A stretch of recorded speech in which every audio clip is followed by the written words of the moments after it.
All right. Hello and welcome to the OnStage Colorado podcast. I'm Alex Miller, and with me as usual is arts reporter Toni Tresca. Hey, Toni, how's it going?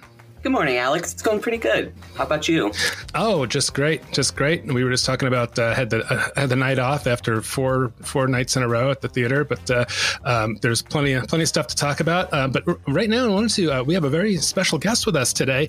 So Colorado theater people, see if you can guess who he is. He started out playing French horn with the Air Force, then worked at Disney in Orlando for a bunch of years, and then he came to Denver to become the main PR contact for the DCPA Theater Company back in the 90s, which is when I met him, when I started doing reviews when I was at the Summit Daily News. And then he did some work at the Lone Tree Arts Center when it was just getting going, and also worked kind of towards the end of his career as the PR guy for DU's Lamont School of Music, and now he's retired. So if you guessed Chris Wiger, you'd be right. Hey, Chris, how's it going? Thanks for joining.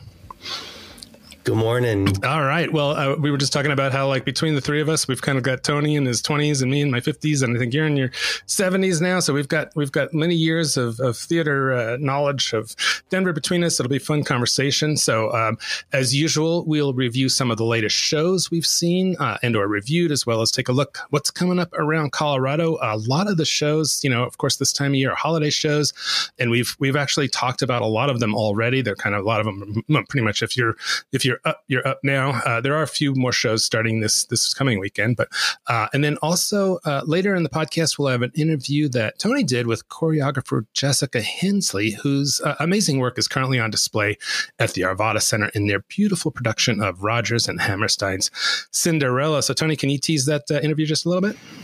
Absolutely. Yeah. So Jessica and I have a really fun conversation in which we kind of get into her career, how she kind of started as a dancer, an actor, director, and then it gradually moved into the field of choreography. Talk about her love of Bob Fosse, and we talk about the 3 shows that she currently has on stage around Colorado. Cinderella, like you already mentioned, Motown's and Jersey's Holiday Hi-Fi over at the Aurora Box Art Center, and her choreography can also be seen on Boulder Dinner Theater stage in Fiddler on the Roof. So 3 active shows running around the state. It makes for a very delightful conversation. All right. That sounds great. Look forward to that. And what a kind of a hat trick of choreography for Jessica going on right now. So before we get to our kind of our main topic, I want to just give a shout out that Toni got. So John Moore, who many of you know, has been an arts journalist here in Colorado for many, many years. And he just kind of out of the blue posted on Facebook the other day, and he wrote, Toni Tresca is one of the best things to happen to this theater community this year. We're all better off and better informed because he took a passionate interest in writing about the plays and the people in this community. I wish we worked for the same paper. I think we'd make a good team. And then that was followed by about 33 comments. All of everybody's kind of giving Toni the shout out. So Toni, how'd that make you feel? I was so thankful to read that. I woke up to that message from John on Facebook, and I just reached out to him privately to just express my gratitude. It means a lot because, as you mentioned, he's been doing this for so many years, and I really look up to him, and I have a lot of respect for him. And so the fact that he chose to say that really meant a lot to me. That's a major compliment from a legend. Yeah, I was shaking when I read it. I was like, somebody else actually texted me, was like, "Have you seen what's on Facebook about you?" And I was like, "No, that's usually a bad thing." But but in this case, it was as I was reading and I was starting to tear up. It really did. It really meant a lot. Yeah.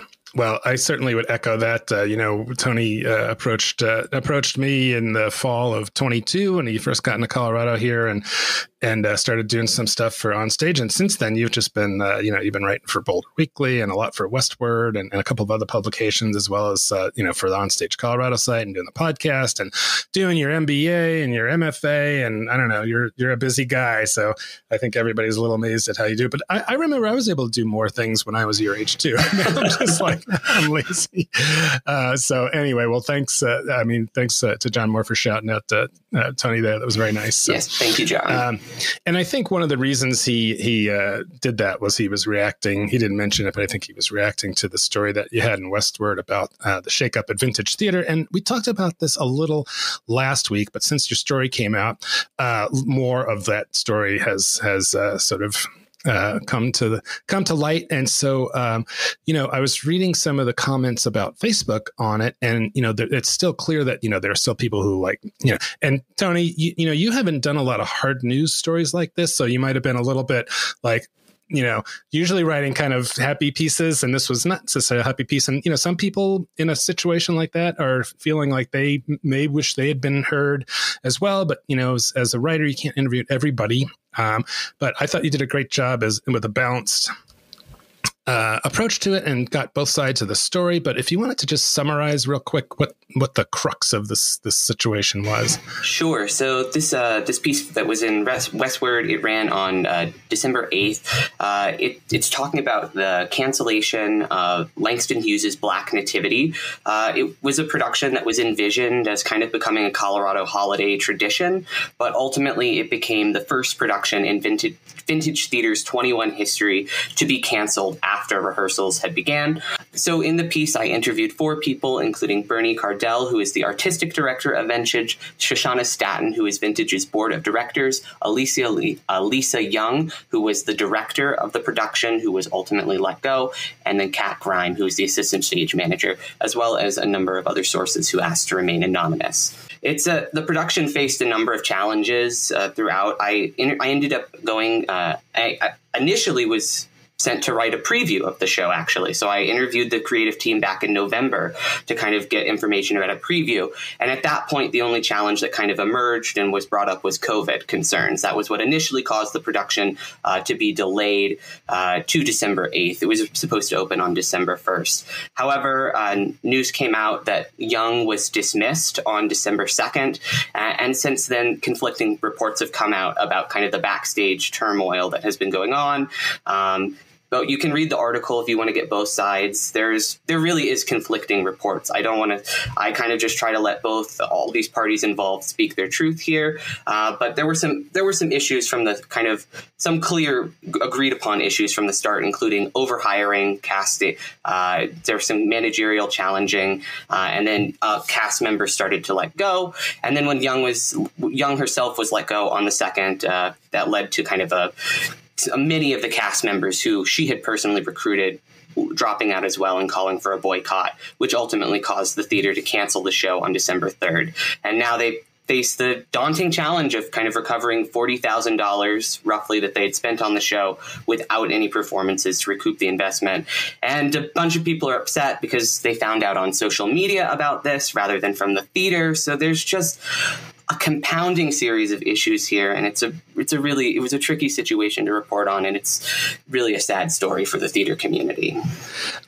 So yeah, obviously you can read the whole thing in Toni's story on Westwords, but I thought it would be interesting to talk a little bit about bad news in the theater. It's not always, and this is an example of kind of maybe the worst thing, other than somebody dying or something like that. But Chris, for someone who was on the public relations side of this for a long time, what kind of crisis communications did you have to do? And, without giving too much away, can you think of some similar situations, where a production just seems sort of doomed from the start? Sure. I have to preface this by saying we lived in a very different world back then. We had no social media, Facebook didn't come along until 2004. Twitter wasn't around until 2006. So we had 2 major newspapers. We had 8 or 9 legitimate critics we could go to for stories and who wrote reviews. But because we had a resident company, the Denver Center policy at the actors' request was not to involve reviews until after the production had closed. The actors didn't read them, and we never used them in our publicity. So it was very difficult for something like this to get out. It would have been handled very, very closely. The only time I remember anything like this happening at the Denver Center, and to to protect the people involved, I'll just say that it was a world premiere production, and there was a major difference between the playwright who had written the new play and the director. And for that reason, the director was let go. I don't know that it was a fired situation or it was a mutually agreed changing a director, probably more to the thing. But I don't ever remember anything like this happening. And my guess would probably be her inexperience as a director had more to do with it than anything else. Is that your feeling, Toni? I would say that maybe contributed to it, but I think that there were also some missteps on the other additional vintage leadership side as well, not stepping in sooner when this, and not offering more mentorship like was promised in the emerging directors project that Lisa signed up for. So I think that, yes, that is one explanation, but I do also think that there were some leadership failures on Vintage's side as well. And it's really just disappointing that those leadership failures had such a tremendous effect on the cast and crew and ultimately led to the cancellation of the show. Yeah, as far as, the Denver Center, they had an incident a couple of years ago with A Christmas Carol when Sam Gregory, who was playing Scrooge, and it was a great Scrooge, and there was an incident where he yelled at the wig maker, and they fired him on the spot. And so that was obviously something that they had to manage.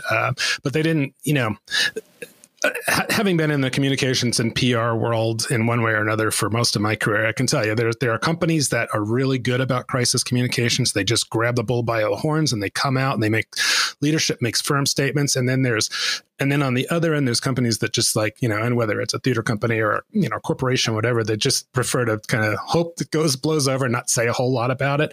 And you could sort of make the case for either one of those approaches, but I think it's always better to come forward. And the fact that I think Bernie and the Vintage folks came out and talked about it, because they could have said, no comment and that kind of thing. So despite everything else, it was good that they kind of talked about it, I think. Mm-hmm. And there was a lot of expressed regret in the interviews that I did as well. So I think that it's like I hope, this is me now speaking personally, that it's just a moment of soul searching for everybody involved, and that we can move forward stronger and with more emphasis on strong, clear communication from the start. Yeah. So, and another thing, from my perspective that I deal with is, negative reviews. So, Chris, I think you can remember that back in the 90s, theater in Colorado and, in the metro area particularly has gotten, I would say overall quite a bit better over, the last few decades. There's not a lot of crap being produced, whereas I remember some shows, anyway, I don't even remember who they were, but, it's just a better scene right now. But still, there's companies that they'll pick a show where, as a person who's critiquing them, I think, my God, why did they do that show? Or it wasn't done well. And, our approach at OnStage Colorado is to promote theater and to tell these great stories, but it's also not doing our readers any service if we say something is good when it's probably pretty clearly not. And there's, it's never fun. I never want to, I don't ever want to write crap, bad reviews, but sometimes, I've got to call out some things, and it's awkward. And also, I'm not this removed reviewer who parachutes in. I know this community. I know a lot of the ADs and the actors and the directors and all these people. So, it can be awkward, to talk to people after maybe you've said some things that they might not have enjoyed in the review. And some of, and there's some other bloggers out there that, kind of just do rah reviews. And then there are, I think we're kind of in the middle, so April Took, she's a reviewer that writes occasionally from Colorado Springs, and she is the most outspoken, I think, of the critics who always never pulls any punches, and she has no problem with that, and then. Like I said, I'm always trying to find the best in things, but I want to call out things that I see them. So it's a challenge and it's a balancing act. But mostly we want to let people know what they're going to expect when they go to the theater, and sometimes it's not always the greatest. So, But I wanted to just mention along those lines, there was a story in the OnStage blog, which is a more of a national blog, not related to OnStage Colorado, which, by the way, I'd never heard of before I named it. But they had a story about community theater in particular, and I thought this was really interesting. I just wanted to quote from this story a little bit.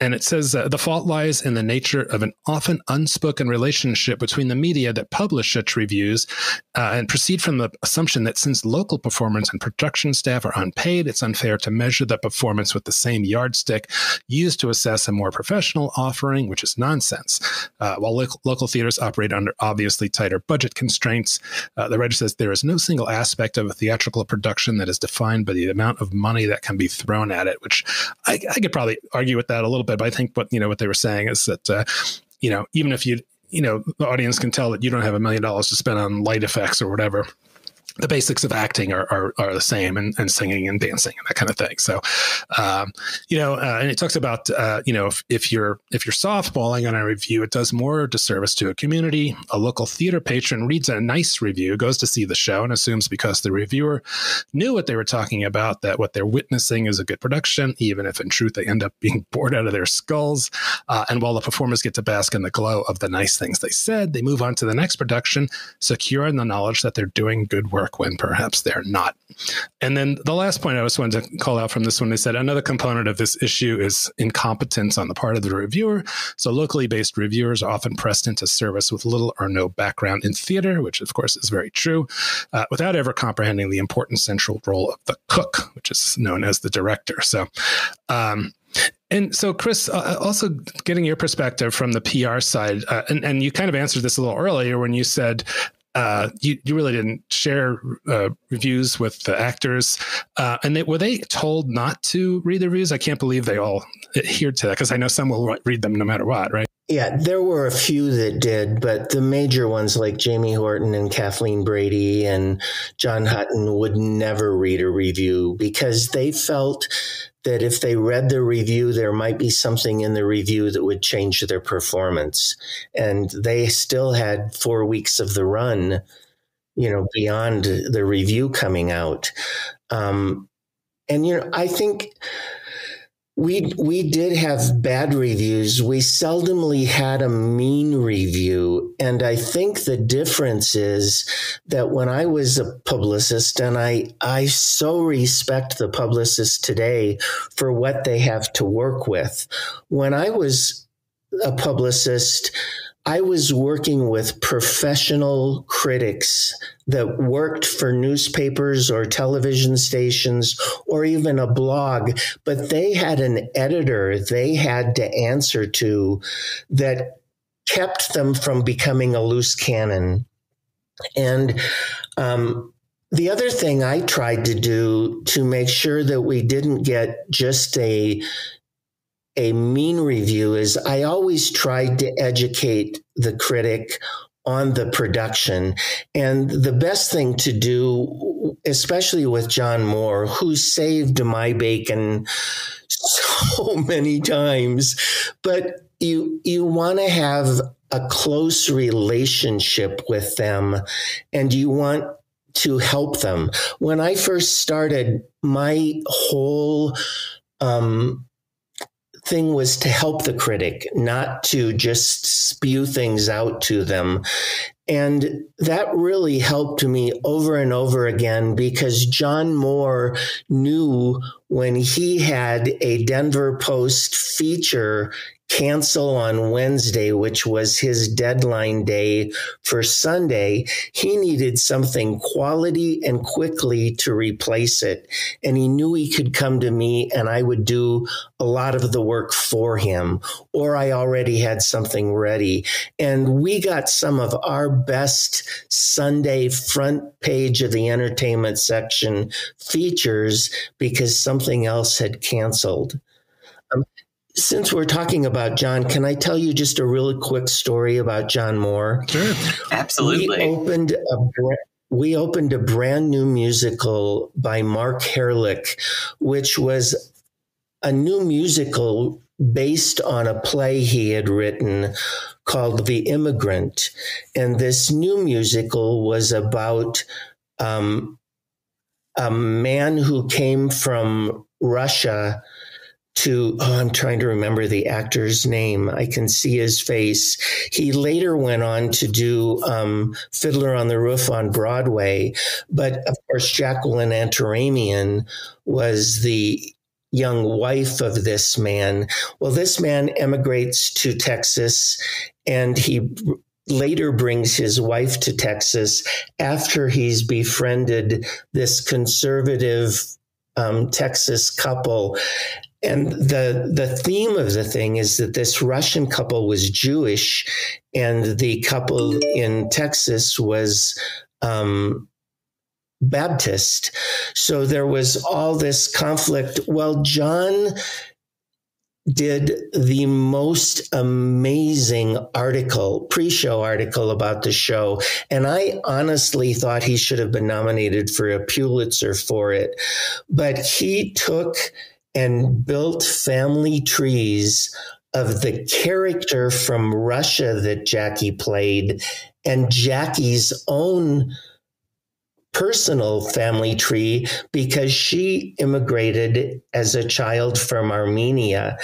And the article was absolutely amazing, comparing the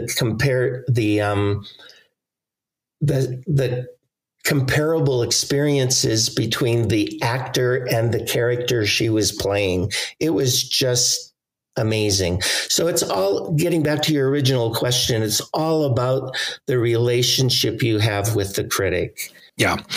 Yeah. And it's good. When I'll occasionally hear from like an artistic director or something, like, I understand, if there was, some criticism in the review, if they say something like, that was fair or whatever, if they would come back and say like, you're out of your mind or anything. I haven't really heard that, but, not everybody is, especially if, a lot of theaters are just hoping that their local A&E reporter from the newspaper comes over, and it might be some 22-year-old kid fresh out of college who's maybe only seen 3 plays in his or her life. So yeah, you're not always going to get somebody who's got a deep background in theater. But, generally you're just happy to have anybody come see your show and write about it. And hopefully you can tease a few, blurbs, the review for your next ad or something like that. I got to work with some great critics: Sandra Brooks Dillard at the Denver Post, John Moore at the Denver Post, Lisa Bornstein at the Rocky Mountain News, Tom Wise at the Rocky Mountain News, and one of my favorites, Juliet Whitman at the Boulder Camera. She's just so smart. And when you got a good review from Juliet, you knew it was really something special. Right. Yeah. And of course she was most recently at Westword, but she's retired now, but she still does some writing. Sorry, she was at Westword. Yeah. Mark was at the Boulder Camera. See, it's age. I'm sorry. No, Juliet was at Westword, of course. Yeah. She had a long history there. She lives in Boulder. That's what confused me. But Toni, it seems like Westword really isn't doing that many reviews. They're really interested in previews right now, mostly from you, right? That's correct. Westword, actually, we have a policy at the moment where we're not running any theater reviews. We're focusing exclusively on pre-show coverage. So, everything I write for Westword is either a preview or kind of some more newsy story about something going on within the community. It's only when I'll venture out to I write reviews occasionally for Boulder Weekly, and of course stuff for OnStage Colorado every now and then. But yeah, Westword does not at the moment run any theater reviews. That's interesting. Yeah, and the Denver Post does just a few. You've got Lisa Kennedy does some, and occasionally, John does. All right. Well, we're going to take a quick break. And when we come back, a look around the state at all of the live theater coming up as we head into the final phase of the holiday season and into the new year. So stay tuned. We'll be right back. The OnStage Colorado podcast is sponsored in part by the Boulder Ensemble Theater Company, Betsy, whose new production of Holly, Alaska features a merry band of community theater players who've been keeping the tradition of an annual holiday pageant alive for 119 years. But due to recent cutbacks, the town council has decided this year's show can't happen. So in a last-ditch effort to save the pageant and the town itself, the actors pull out the stops in this heartwarming tale of love, connection, and holiday revelry of the goofiest kind. Holly Alaska runs from December 7th through the 31st at the Dairy Arts Center in Boulder. Get tickets at thedairy.org and learn more about the show at betsy.org. All right, welcome back to the OnStage Colorado podcast. I'm Alex Miller, and I'm here with Chris Wiger and Toni Tresca, and it's time for our weekly peek into some of the shows that you can see on stage right now around Colorado. Usually, I was just looking at this coming Saturday, which would be December 16th, and we have 63 total shows on the calendar, which is kind of a high watermark, which is not unusual for this time of year. But there's a lot to choose from. Of course, you can only see one a night, so you've got to choose carefully. And I think that's why I do feel like reviews and stories about the shows, so you can try and ascertain whether it's something you want to see. So, but I wanted to talk about a couple of things that we've had reviewed on the site, or that we've recently seen, or that we're going to have soon. So Toni and I were both at Icy Hot at Wonderbound, the contemporary ballet company, and that is their show is running through December 17th. Beautiful show, Toni. It's we were there, and it's like the first half, or the first act is all ice and cold, and everybody's in white, and the second act is all red and some hellish stuff, and that. And what did you think of the show, Toni? I thought it was really delightful. It was very different than anything I had previously seen at Wonderbound. I'd seen much more narrative-driven stuff like The Sandman and the Red Herring Tavern as well over there that have more of a story to them. So this was kind of a bunch of vignettes that are loosely tied together, like vaguely through the themes. But each little number is its own story. You get everything from like an ice cream man with his little cart doing a dance to like this homoerotic Jolene in the second act. It's just a lot of fun, and the music is really good, and Dawn Fay and Garrett Amen they knock it out of the park always over there with the productions at Wonderbound. And Sarah Tallman, wouldn't want to forget her choreography as well. Of course, yeah. And I would say, I've never been a ballet guy. I never thought I could write about it, but they really do. It's really accessible. And I would say if you haven't been to Contemporary Dance, Wonderbound is probably just one of the best places in the area to go see something that you'll like it. I almost guarantee it. So up in Breckenridge, the Breckenridge Backstage Theater is doing Gift of the Magi, which I actually drove up on Thursday to go see the final preview. That runs through December 30th. It's kind of a musical, sort of chamber music version of the O. Henry story, which if you've ever read the story, it's a very short story. It's like, maybe if it's 2,000 words or 3,000 words tops. So they had to add, the people who adapted had to add some stuff in there. And I had kind of mixed feelings about it. I didn't feel like the couple were hitting like a chemistry that I believed, but overall it's a really cool production. And of course, this time of year up in Breckenridge, I mean, the theater is all decked out in Christmas, and there's snow coming down, and nice and a different kind of show than a lot of the big comedic or musical things going on. So on the other end of the spectrum, I saw Yippee-Ki-Yay, which is the Die Hard parody at the Garner Galleria. How was it? I'm not able to see it. This show is already like completely sold out. Yeah. So I am like so jealous. I want to hear. Tell me everything. So this is a show by a fellow named Richard Marsh, who's a Brit, and it's really interesting because it's not just a kind of a lazy parody like a lot of these things are. It was really well thought out, and he was a poet originally, and so there's a lot of rhyming in it, and it's almost like you can almost compare it to an epic poem in some ways, because it tells the story of Die Hard, but he also weaves in the story of how he came to create it and how he and his now wife had met. Their first date was to see Die Hard, I think. And so there's this whole history about this film that could well have gone into the dustbin of cinematic history, but for some reason it got, just revived and has become this sort of quasi Christmas movie. And so this is a sort of a celebration of that. And he does a great job with, the John McClane voice and he does all the other characters. And so it's a lot of fun. And yeah, unfortunately it's mostly sold out. So I won't say too much more about it, but that runs through December 23rd, and hopefully he'll come back next year. Over in Wheat Ridge, they're doing a show called The Christmas Cactus, which is like a murder mystery through December 17th. Our reviewer, Eric, enjoyed that one. Down in the Springs, Elf the Musical is at the Fine Arts Center through the 31st. And April, she had a couple of comments about some of the supporting players, but overall, she thought it was a really strong production. So the next one here is the big one. And Chris, I don't know if you got to see the Six at the Buell, the touring Broadway production. I haven't yet. You would probably dig it. So Toni and I were both there on opening night, and it's a long run for one of these. It's going through the 24th. So Toni, what's your quick hit on Six? Quick hit is this music. I've been working out to this music since it came out, but it's so much more exciting to see it embodied on the stage. Particularly, I was so enamored with the costumes that I just could not take my eyes off of all of these modern. The Six Wives of Henry VIII have been modernized and updated to look like these various pop stars, everybody from like Ariana Grande to Beyonce, and they've all to Adele, and they've all got these really distinct styles, singing, costume, and it just comes together to create this like. It's 75 minutes. It's a blast, and it is so high octane. Yeah, fun. it's a big show. Beautiful production. The costumes. I mean, I just couldn't take my eyes off them, and not they're almost like armor. And all in 6 different like kind of primary colors.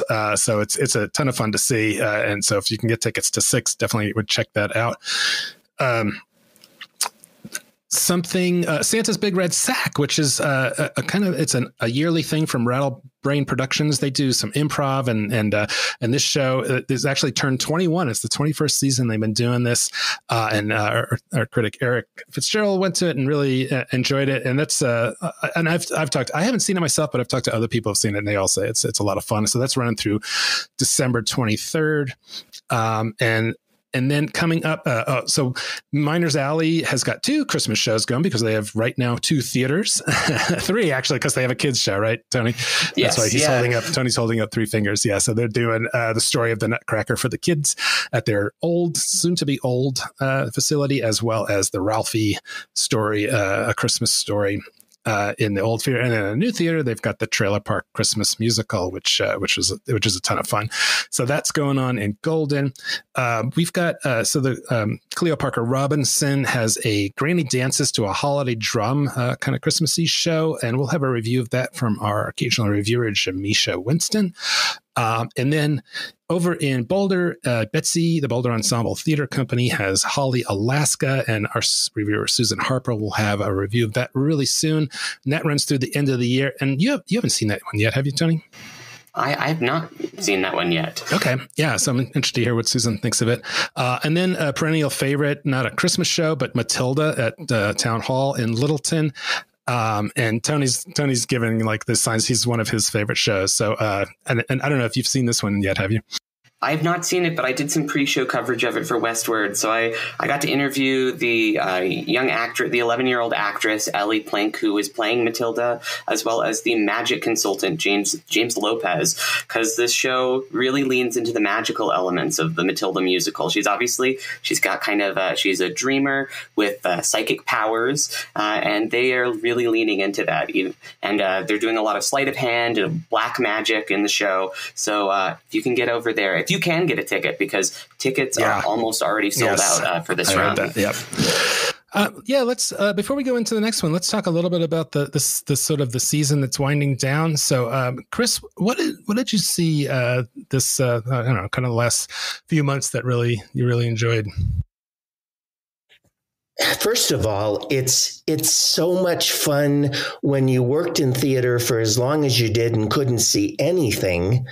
Now that I'm retired, it's fun to be able to go see everything. Yeah. You know, I was working on A Christmas Carol for 16 years and never saw any of anybody else's Christmas productions.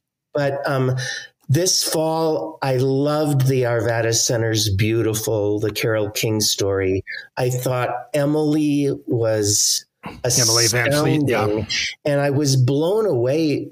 Just the production was wonderful, but I was blown away by the number of major hits she was involved with, either as the person that wrote it or one of the people, or she collaborated on it. I think my favorite thing all fall was the Denver Center's glorious production of A Little Night Music, which was just gorgeous. They had brought in a number of operatic people because Sondheim is the most difficult thing in the world to sing. And the fact that they sang it so effortlessly on opening night, the night I was there, was amazing, because it was like they were 3/4 of the way through the run already. I was also really excited that the Lone Tree Art Center is producing theater again. Dreamgirls was a great first outing, and I thought that was really awesome. But, you know, we have a lot of great theater in Denver. And I saw you, Alex, the night we both saw Mamma Mia at the Denver Center. And it shocked me because I remembered it, and I've probably seen it 3 times on stage, plus both movies. And I didn't expect to love it as much this time as I did all the other times. And I went because Jim Newman was an actor at the Denver Center, and you interviewed him, and it was just so much fun. And, you know, it's the best curtain call of any show anywhere, because the entire audience is lit and they're standing and they're singing along and dancing. And I just loved it. But it's great to see, you know, just the things I've talked about. The range of them is amazing. Yep, it is a great theater town. So yeah, thinking back, I was just thinking one of the shows that I don't know as many people saw, but it was I saw it in November, was Murder for Two, and that was at the Parker Schoolhouse. It was a Give 5 production show, and it was two guys who both were fantastic, like singers and pianists. And it was just this absolutely ridiculous, crazy murder mystery. And you saw that too, Toni, right? I did. Delightful. Julia Tobey directs over there. It was so much fun. I didn't know what to expect or what I was getting into, but it was a treat. Yeah. For like maybe a little bit of a sleeper show, that was like one of my favorites from the fall. And of course, like some of the big Mamma Mia's and Cinderella and Six. Some of these big musicals are an awful lot of fun. And then kind of on the dark side was Blasted at Benchmark, which was just like this devastating, crazy ass, really, really, really gritty and edgy drama that, like you almost kind of like wanted to close your eyes and your ears while watching it. But that was really, really impactful. And then Toni, did you have, other than the ones we've mentioned, any other like kind of standouts that you wanted to mention from the fall? Well, you two gents are clearly men of taste, because those are great picks. But I have 2 others I'll shout out. The Pasticcery by Theater Artibus is a really haunting piece about a soldier who goes into this nostalgia chocolate factory. And it's an insane premise, but I have not been able to get it out of my head. It was so funny and weird. And you get into this like dynamic of the missing home. And I've not been able to stop thinking about it. I hope that they do it again. I'd love to see it again. It really was something, yeah. Yeah, and then local theater companies' world premiere in September of Topher Payne's You Enjoy Myself. 6 actors over at the Dairy Center. It's about these fish fans in 3 different sets of relationships. A new one coming together, an old one coming back together, and then one falling apart. And it's really funny. It's really emotional. It's got some of the best lines of the year, and I bought the script for that one too. All right, so I can reread it. All right. Well, yeah, we're going to be reviewing. I think we're going to finally get our act together and do some awards this year for some of the theater that we saw. We'll probably have that out in January, so we'll review some more of these shows that we saw over the whole year. But coming up on stage soon, or it's up or opening soon. There's quite a few things to I'm just going to run through these kind of really quickly, but feel free to jump in if you want to add anything. At Lone Tree, they're doing just a one-off Home for the Holidays on December 16th. That's one of these kind of like, dance and singing and maybe comedy. And at Theater Silco up in Silverthorne, they always do something similar. They call it Haul Out the Holly. And it's a Christmas spectacular that runs from the 12th through the 30th of December. Way down in Durango, they're doing a show called A Ghost for Mr. Dickens through December 17th, and it's based on a Magic Treehouse episode. In Broomfield, the Broomfield Community Theaters are doing their Christmas Carol, which I think is kind of a traditional version through 14th through the 17th of December. And then Stories on Stage, which is, a reading, a company that does kind of staged readings. Usually, I think they do maybe once a quarter or something like that, but they always do one this time of year called Making Merry. So that's at Stories and Songs at the Nomad Playhouse in Boulder on December 16th, and at the King Center in Denver on December 17th. And I don't know that I've ever heard of the King Center. I'm not sure what that is. You guys know what that is? That's part of Metropolitan State University. That's their performing arts center. Okay. Well, I'm surprised we don't hear of more shows being in there, but I guess mostly they just do their own. Okay. And then Su Teatro is doing Miracle at Tepeyac. It's a folk drama from 9th through the 17th. And then here's an interesting one from the Control Group Productions. They're doing something called Bitter Moon at Majestic View Nature Center in Arvada, December 9th through 17th. And it says A Bitter Moon invites audiences into a surreal world drawing from midwinter traditions across the globe to follow the wild hunt as we move through a winter's night together.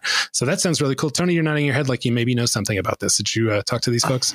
I am seeing this tonight, so I will come back next week on the pod and provide more information about the experience. I got a warning that said, or a notice ahead of time with some information about the show that apparently we're going to be wolves. So I'll let you know how that goes. Oh wow.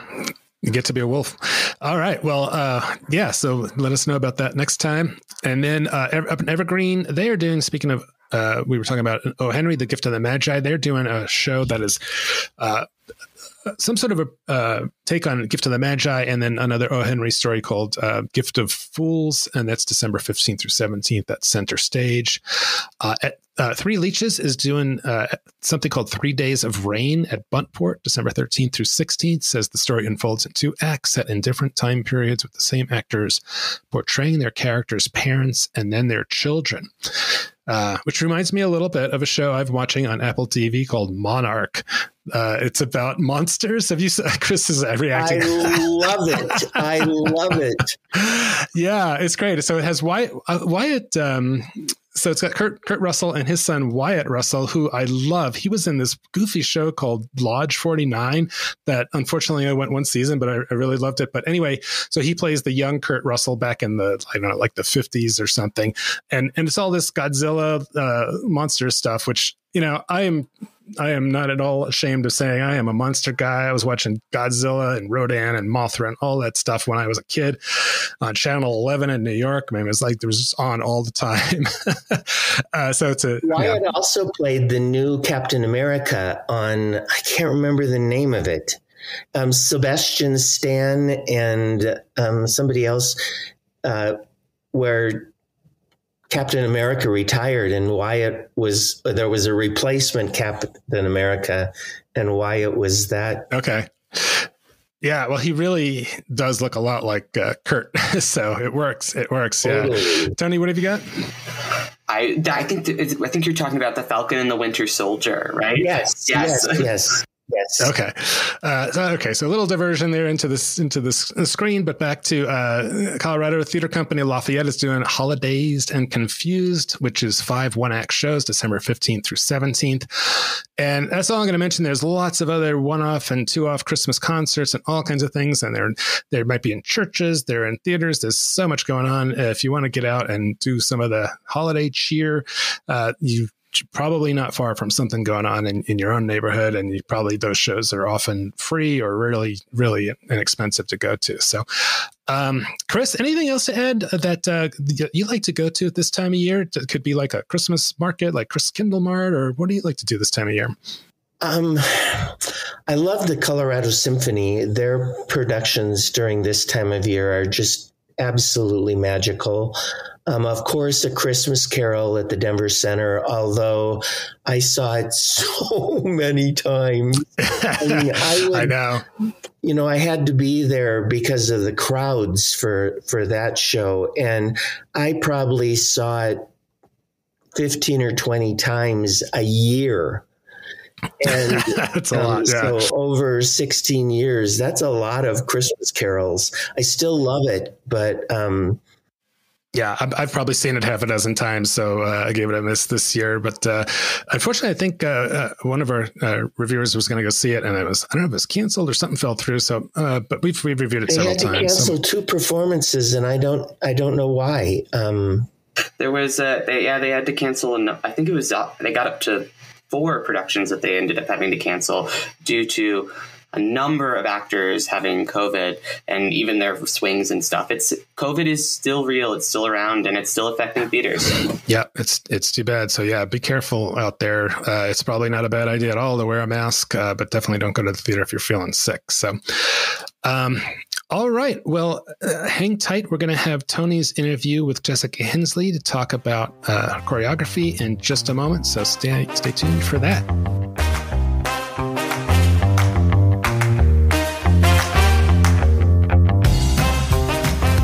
Hey, Jessica. How's it going? Hi, Toni. I'm good. How are you? I'm doing pretty well. Today is Friday, December 8th. It's getting a little chilly outside, but I'm very, very excited because today inside I am chatting with Jessica Hindsley as a part of the OnStage Colorado's ongoing series where we take listeners behind the scenes with the technical teams who make theater possible. Jessica Hindsley is a recent Henry Award nominee for her work on Beauty and the Beast at the Arvada Center, and she can be seen all over the state. We'll get into that in just a second. But first, Jessica, I'd love to hear just a little bit about your journey into the world of choreography. What inspired you to pursue this career path? Not really on purpose, I guess. I was a dancer my whole life, and I also did straight theater, actually, and that's sort of what I started going to school for. And I have an emphasis in acting and directing, actually, and so that's sort of what my world was. And I had a friend in 2001 who said, I want you to come and audition for The King and I. And I was like, cool. I don't sing. Thanks, though. And he was like, but you get to be a dancer and there's this huge ballet and you get to wear these fabulous costumes. And, you know, all of those things are delightful and things I love. So I went and I did my very first show. And then I was kind of, you know, hooked. I had been bitten by the show bug from the time I was a little girl. But dance had been a part of my life forever and ever. And then I moved from being like a competition dancer into the musical theater world. I think it's by accident for probably a fair amount. I ended up choreographing some things for my musical theater classes in college, sort of out of necessity. It was like, who can dance and will you put movement to this? I choreographed things for my sorority. Like, it was just like silly things that was, it was fun. And then when I got out here to Colorado and started working professionally, I was fortunate enough to find people who believed in me more than I did and started asking me to choreograph. And I got to do some really beautiful things very early on that I'm really proud of. But choreography is definitely a different little beast, but I do really like that I get to be a dancer and a storyteller. So that's a really fun piece of that for me. Yeah, I've heard Kenny Moten refer to you as Colorado's choreography guru because you've worked on quite a few projects across the state already. So I'd love to hear what makes Colorado's dance and theater scene unique compared to other places you've worked, and what are some of your favorite productions that you've gotten to work on so far? Oh, okay. First of all, he is the sweetest, and I love working with him. Isn't he? He's great. Yeah. And I love telling stories with him. That's like one of our favorite things. I think with dancers, my favorite thing, being a dancer is really hard. being an actor is really hard. We're in a career that's full of rejection and that is based off of a lot of face value opinions, and that, doesn't have this natural climb the ladder sort of situation where we kind of have to claw our way in there most of the time. And, dancers have sort of had a really hard journey in that as well, because you sort of have an expiration date, as you get older and as you sort of move into different roles. So I really just like to, when I approach a show, I want to try to highlight what I have within my ensemble. So I want to try to find things that are special about every person. And there are those in every cast. We have unbelievably brilliant people here. And although their levels of technical training may vary, they might bring something to a piece of movement that you would have never expected because they're a beautiful actress or an actor, or they might make a choice that maybe my body wouldn't have made because their body moves in a different way. And so I get the chance to try to get to know the people that I work with and try to make movement that feels good for everyone, which is something I really love. And what have been some of the favorite projects that you've gotten to do that on around the state? Projects. Okay, well, I did a chorus line in Greeley at the Union Colony Dinner Theater. And we had like this magical, delicious group of like ragtag, amazing humans. And we had so much heart in that show, and it was so beautiful to be together every single night. So that was one of my favorites, just because I also was in the cast, and it was just really, that was a special one, and a big undertaking, but a really joyful one. Cinderella has been really beautiful. There was a show that we did at BDT several years ago called Sisters of Swing. It was one of my favorite shows for completely different reasons. It's about the Andrews sisters. And it is just this beautiful, sweet little show. And it was just so near and dear to my heart. And I got to go MVJ. And I'm not, that's the truth. Because building Motones versus Jerseys was such a love, and it's kind of continued to grow and have its own little life. So, gosh, there's so many. I know, it's like asking you to choose, like a mother to choose a favorite child. It's an impossible question, but I like to hear what people say about that, because one of the things I loved within your answer already was you were talking about the collaboration that's really intrinsic in choreography. Can you talk a little bit more about how you work with the actors, of course, but also the rest of the team, the directors, the costume designers, and the other creative artists who are also putting their touches on the show? How do you fit within all of that? Yeah, I think if you're in an ideal situation, at least for me, everyone is on the journey to tell the same story. And that feels very rudimentary to say, but like, it's kind of not, right? So I love that. I love the process of talking with a director, of connecting the pieces, because I think it's really important to have a cohesiveness of vision so that I sort of know, even as I'm giving intention to my ensemble in an ensemble piece, I know what the director is thinking about before and after and within the context of the piece. So I feel comfortable, saying, this is our intention here. This is the story we're telling. This is how we're getting there and why. And I love that process with the director. As far as with a costumer, there's tons of time, well, all the time when you're doing a dance show, it's really important because you have to, turns out, be able to move. So who would have guessed it? Who would have guessed it? So, I, during Beauty and the Beast last year, I would kind of hop down there and ask if I could put a plate on my back and see how it moved. And, that way I have an opportunity to solve problems with them or work together with them before we ever get in the room. And then we have time to, say, if we tighten these straps, or if we lift her dress up here, she won't get caught. And then I sort of can help understand what we need to do as a team to move forward. And if you're lucky, you also get, a music director that will watch your choreography and move the dynamic of the music with it to accent something that you've done. And the same thing with a lighting designer. Cinderella specific, Jordan Ortman is a dream at that. And he'll guide dynamics to match what I've done on the stage. And I think that's really special. And John Dunkel just knows how to make such a beautiful picture. And I feel like I can give him this piece, and I can't wait to see the little gem that he, turns it into. So if we're all working together and speaking that language and supporting each other and trying to elevate each other's design and work, then I think that's where you get a product that feels like it's a cohesive piece. Yeah. Are there any choreographers or dance companies that have particularly influenced your work, or you really just admire? Yes. It is hands down Bob Fosse, which I feel like is probably a very common answer. The reason I love Fosse is because he didn't dance like everybody else. And I was both born with something a little bit different in my ankle, and I've had some injuries that have happened over time that have changed the way that I move. And that's something that I really hold on to, is that for a long time, I think I felt like my choreography had to be one thing. It was supposed to be this. It was supposed to look like this. And sometimes I couldn't produce this.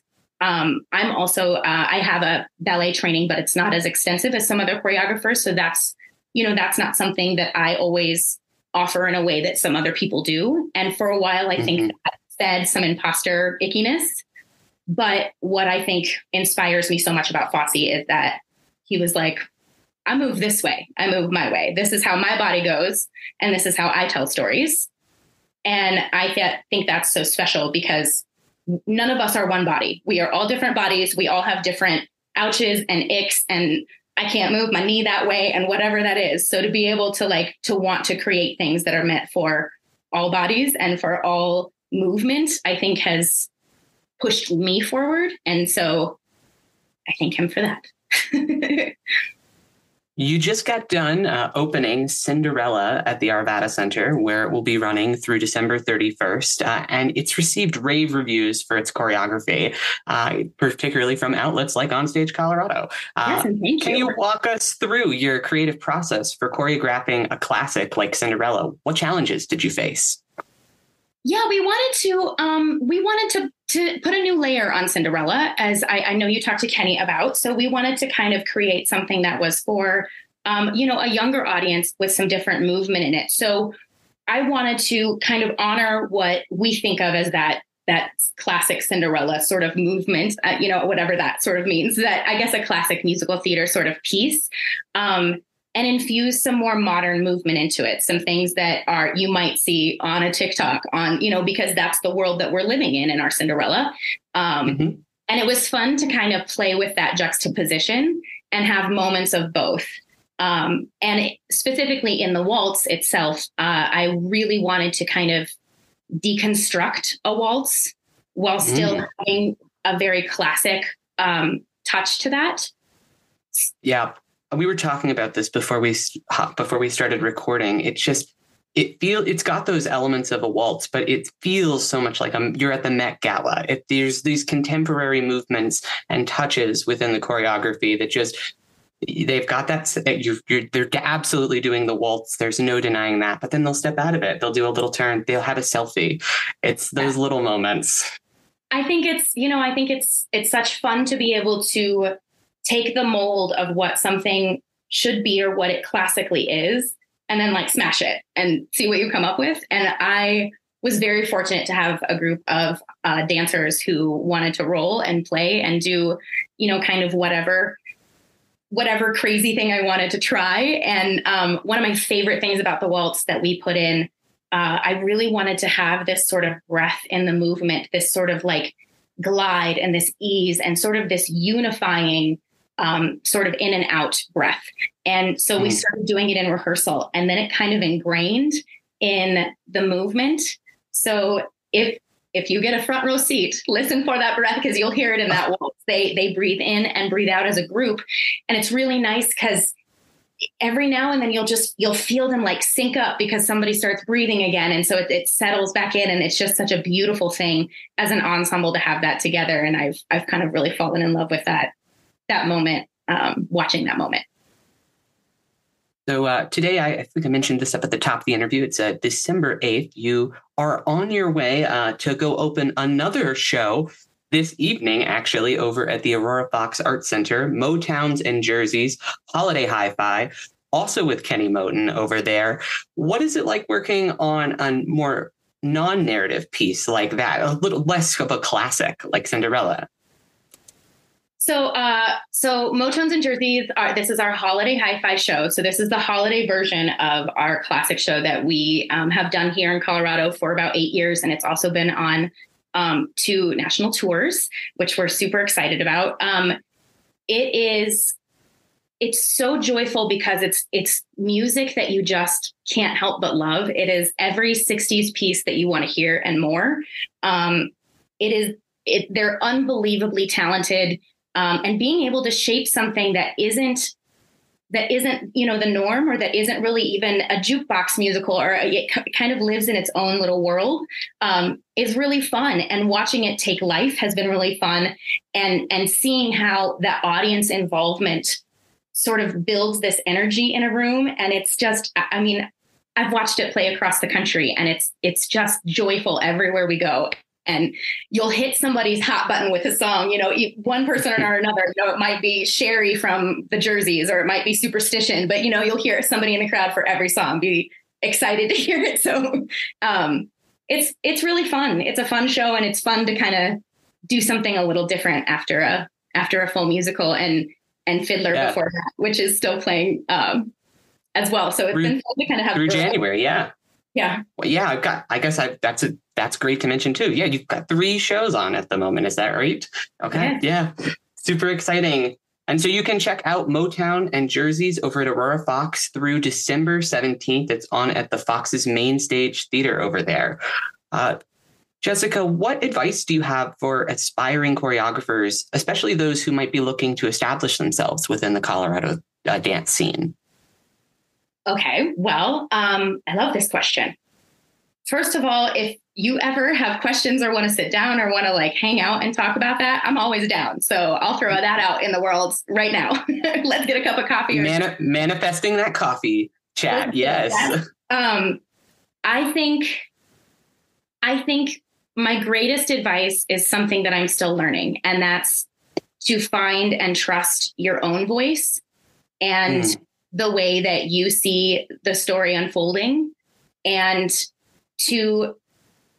I think the other thing that is honestly the biggest lesson I've learned is that a huge part of my job, and one of the things I think is really important, is understanding and learning how to hold a room and care for the people in the room.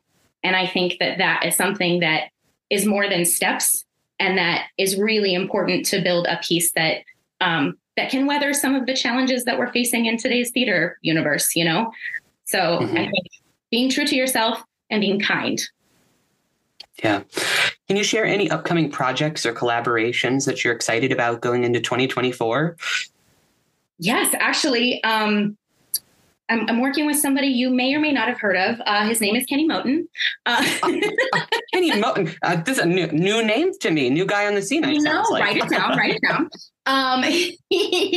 We are actually, we're doing Beauty and the Beast in St. Petersburg, Florida, which we're super excited about. He was talking about how excited he was. Yeah. Oh, that's good. Yeah, we're super excited about that. And I'm actually returning to a contract that I love so much. I have this delicious little contract in Utah at Lagoon Amusement Park, and we build a giant illusion show and a custom little musical every year. So in the spring, so that's what I get to do in the spring. So it's that's my little spring treat after Beauty and the Beast. So I have 2 beautiful things lined up. And 3 shows currently playing around the state in Colorado. So you can check out, that's Fiddler on the Roof over at Boulder Dinner Theater. That is Cinderella at the Arvada Center. And then that is Motowns and Jerseys Holiday Hi-Fi opening this weekend at the Aurora Fox. Thank you so much for coming on, Jessica. I like to ask this to everybody as kind of the final question about the interview is, what are some shows that are on your bucket list, like dream shows that you have not gotten to do yet? What are some of those? I would love to do Chicago. You've never worked on Chicago? Wow. Oh my gosh. I've been in it, and it was just joyful. But I would love to work on Chicago. in that vein, I think cabaret is in there as well.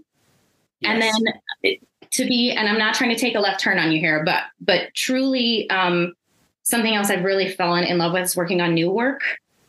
So creating something new and working with people on telling their story or, for the first time, I think is really exciting. So 2 kind of Fossies.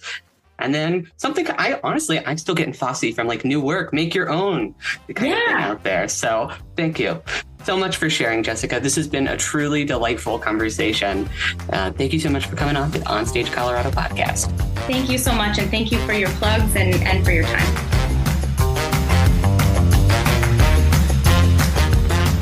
All right. Well, that's it for this week's episode. Thanks so much to Jessica Hindsley for coming on to talk about choreography. And for Toni, of course, for helping out again, running through all the holiday shows. And of course, a big thanks to Chris Wiger for joining this week. It was so much fun having you on, and we'll have you back for sure because you have that encyclopedic knowledge of all things theater and stuff going on. So next week, our interview will be undetermined. I'm not sure who we'll have on, but we'll have something. So great stuff coming up. If you haven't already, please subscribe to the OnStage Colorado podcast, wherever you get your audio stuff, and please give us a review or a couple of stars if you're enjoying this program, and let the other theater lovers in your life know about us. And be sure to check out all the reviews, news, and other podcast episodes, as well as our full statewide theater calendar on the website at OnStageColorado.com. All right, I'm Alex Miller. And I'm Toni Tresca. And I'm Chris Wiger. And we'll see you at the show. We'll get that right someday.